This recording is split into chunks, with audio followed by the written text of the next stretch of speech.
എല്ലാവർക്കും മാച്ചക്കല കിച്ചണിലേക്ക് വീണ്ടും സ്വാഗതം. നമ്മളിന്നൊരു ക്യാരറ്റ് ഹൽവയാണ് തയ്യാറാക്കാൻ പോകുന്നത്. അപ്പോൾ ഞാൻ അതിനായിട്ട് 500 ഗ്രാം ക്യാരറ്റ് എടുത്തിട്ടുണ്ട്. നമുക്കിതൊന്ന് പീൽ ചെയ്ത് ഇതിൻ്റെ സ്കിന്നൊക്കെ ഒന്ന് കളഞ്ഞെടുക്കണം. അപ്പോൾ ഞാനൊരു പീലർ ഉപയോഗിച്ച് ഒന്ന് പീൽ ചെയ്ത് എടുക്കുന്നുണ്ട്. നല്ലൊരു റെഡിഷ് കളറുള്ളൊരു ക്യാരറ്റാണ്. നമുക്ക് വിൻ്റർ സീസണിൽ കിട്ടുന്ന ഒരു സ്പെഷ്യൽ ക്യാരറ്റാണിത്. നല്ല ടേസ്റ്റുള്ളൊരു ക്യാരറ്റാണ്. നമുക്കിതൊന്ന് ഗ്രേറ്റ് ചെയ്തെടുക്കാം. ഞാനൊരു ഗ്രേറ്റർ ഉപയോഗിച്ച് ഒന്ന് ഗ്രേറ്റ് ചെയ്ത് എടുക്കുന്നുണ്ട്. ഗ്രേറ്ററിൻ്റെ വലിയ കണ്ണിയുള്ള സൈഡ് കൊണ്ട് വേണം നമുക്കിതൊന്ന് ഗ്രേറ്റ് ചെയ്തെടുക്കാൻ. നമുക്ക് ക്യാരറ്റ് ഒന്ന് ഗ്രേറ്റ് ചെയ്തെടുക്കാം. ചെറിയ കണ്ണിയുള്ള സൈഡ് കൊണ്ട് ഗ്രേറ്റ് ചെയ്ത് എടുക്കുമ്പോൾ കുറേ സമയമെടുക്കും. ഇത് ഈ വലിയ കണ്ണിയുള്ള സൈഡ് കൊണ്ട് ഈസി ആയിട്ട് നമുക്ക് പെട്ടെന്ന് ഗ്രേറ്റ് ചെയ്തെടുക്കാവുന്നതാണ്. ഇപ്പം നമുക്ക് ഒന്ന് ക്യാരറ്റ് എല്ലാം നമുക്ക് ഇതേ രീതിയിലൊന്ന് ഗ്രേറ്റ് ചെയ്തെടുക്കാം. ഇതേ രീതിയിൽ വേണം ഇതൊന്ന് ഗ്രേറ്റ് ചെയ്തെടുക്കാൻ. ബാക്കിയുള്ളതും ഞാൻ ഇതേ രീതിയിലൊന്ന് ഗ്രേറ്റ് ചെയ്ത് എടുക്കുന്നുണ്ട്.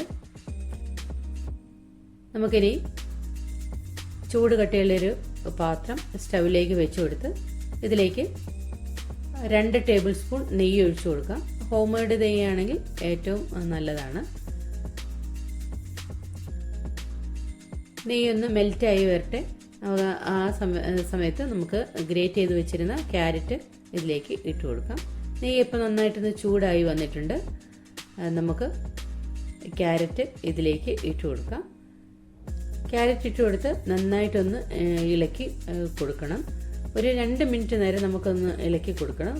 ക്യാരറ്റൊക്കെ നന്നായിട്ടൊന്ന് സോഫ്റ്റായി വരുന്നത് വരെ നമുക്കൊന്ന് ഇളക്കി കൊടുക്കാം.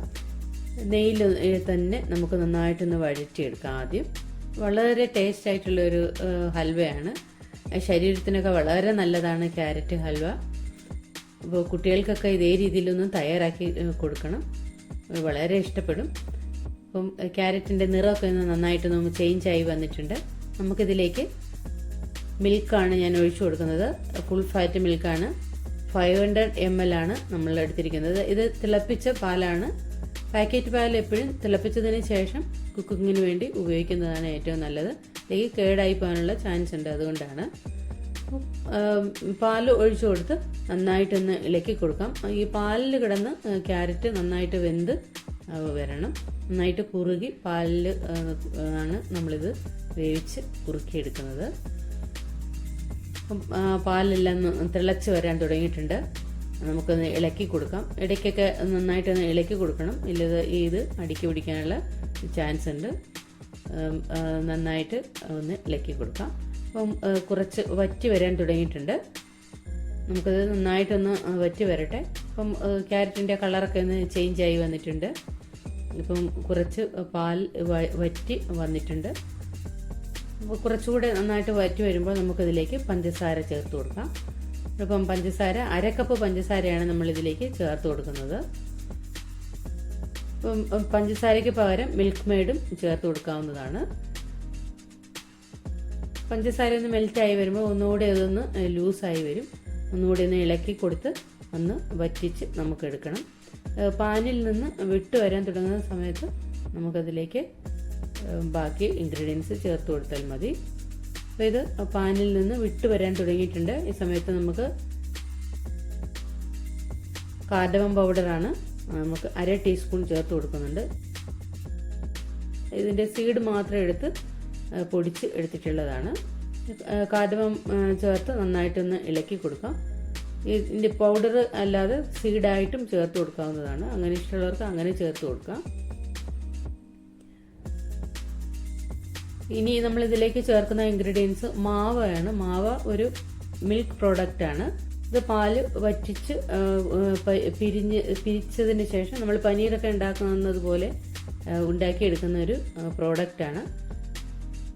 ഇത് കയ്യിലില്ലാത്തവർക്ക് പനീർ പൊടിച്ച് ചേർത്ത് കൊടുക്കാം. ഇത് 2 രീതിയിൽ നമുക്ക് വാങ്ങാൻ കിട്ടുന്നതാണ്. മധുരമുള്ളതും മധുരമില്ലാത്തതും. അപ്പം പനീർ നമുക്ക് പൊടിച്ച് ചേർത്ത് കൊടുത്താൽ മതി. അല്ലെങ്കിൽ പാല് പനീർ ഉണ്ടാക്കുന്ന രീതിയിൽ ഉണ്ടാക്കി വെള്ളമൊക്കെ കളഞ്ഞ് ഇതിലേക്ക് പൊടിച്ച് ചേർത്ത് കൊടുക്കാം. നന്നായിട്ട് മിക്സ് ചെയ്ത് കൊടുക്കാം. നല്ല ടേസ്റ്റാണ്. ഇങ്ങനെ തയ്യാറാക്കിയിട്ടില്ലാത്തവരെല്ലാം ഇതേ രീതിയിലൊന്ന് തയ്യാറാക്കി നോക്കൂ. നമുക്കിനി ഇതിലേക്ക് കുറച്ച് ഡ്രൈ ഫ്രൂട്ട്സ് ആണ് റോസ്റ്റ് ചെയ്ത് ഇടാനുള്ളത്. ഞാൻ ഒരു പാനിലേക്ക് 1 ടേബിൾ സ്പൂൺ നെയ്യ് ഒഴിച്ചു കൊടുത്തിട്ടുണ്ട്. നെയ്യ് ഒന്ന് ചൂടായിട്ടുണ്ട്. നമുക്ക് 2 ടേബിൾ സ്പൂൺ ബദാം സ്ലൈസ് ചെയ്തതും 2 ടേബിൾ സ്പൂൺ നട്ട്സ് പൊടിയായി കട്ട് ചെയ്തതും ഇതിലേക്ക് ഇട്ട് കൊടുത്ത് ഒന്ന് റോസ്റ്റ് ചെയ്തെടുക്കാം. ഇങ്ങനെ കൂടുതൽ ചേർത്ത് കൊടുക്കാൻ ഇഷ്ടമുള്ളവർക്ക് കൂടുതൽ ചേർത്ത് കൊടുക്കാം. ഹൽവ കഴിക്കുമ്പോൾ ഇടയ്ക്കൊക്കെ ഇങ്ങനെ കടിക്കാൻ കിട്ടുന്നത് വളരെ നല്ലതാണ്. അപ്പോൾ നന്നായിട്ട് റോസ്റ്റ് ചെയ്ത് എടുത്ത് ബദാം നട്ട്സ് നമ്മൾ ഇതിലേക്ക് ചേർത്ത് കൊടുത്തിട്ടുണ്ട്. ഇനി നന്നായിട്ടൊന്ന് മിക്സ് ചെയ്ത് കൊടുക്കാം. നല്ല കളർഫുള്ളായിട്ടുള്ളൊരു ഹൽവയാണ്. ക്യാരറ്റ് കഴിക്കാൻ ഇഷ്ടമില്ലാത്ത കുട്ടികൾക്കൊക്കെ ഇങ്ങനെ ഉണ്ടാക്കി കൊടുക്കൂ. നന്നായിട്ട് ഇഷ്ടപ്പെടും. വളരെ ടേസ്റ്റിയാണ്. കുട്ടികൾക്ക് മാത്രമല്ല മുതിർന്നവർക്കും കഴിക്കാം. ശരീരത്തിനൊക്കെ വളരെ നല്ലതാണ്. ഈ തണുപ്പ് സമയത്ത് ചൂട് ഹൽവ ഇങ്ങനെ കഴിച്ചുകൊണ്ടിരിക്കാൻ തോന്നും. എല്ലാവരും ഇതേ രീതിയിലൊന്ന് തയ്യാറാക്കി നോക്കൂ. നമ്മുടെ ചാനൽ ഇതുവരെയും സബ്സ്ക്രൈബ് ചെയ്യാതെ കാണുന്നവരെല്ലാം ഒന്ന് സബ്സ്ക്രൈബ് ചെയ്ത് സപ്പോർട്ട് ചെയ്യാനും കൂട്ടുകാർക്കെല്ലാം ഒന്ന് ഷെയർ ചെയ്ത് കൊടുക്കാനും ലൈക്ക് ചെയ്യാനും നിങ്ങളുടെ വിലയേറിയ അഭിപ്രായങ്ങൾ എന്നെ അറിയിക്കാനും മറക്കരുത്. അടുത്തൊരു നല്ലൊരു ഡിഷായിട്ട് നമുക്ക് വീണ്ടും കാണാം. അതുവരെ എല്ലാവർക്കും താങ്ക് യു.